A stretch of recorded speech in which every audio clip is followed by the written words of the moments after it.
100 రూపాయలకి సారాకి మాంసానికి ఓటు అమ్ముకున్నాం.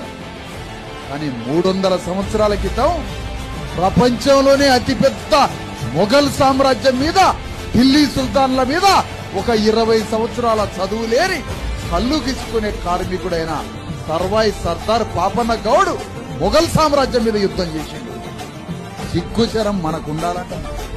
నీ చేతుల అంబేద్కర్ ఓటు కత్తి పెడితే ఓటు కత్తినవు నువ్వు 100 రూపాయలకు అమ్ముకున్నావు.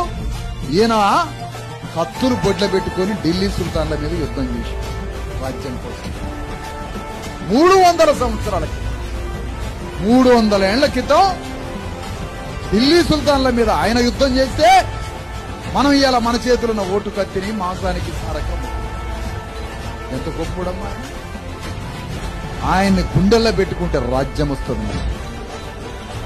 ఆయన నరాన్న సర్దార్ పాపన్న గౌడ్ని నీ రక్తంలో నింపుకొని ఆయన ఆరాధించు.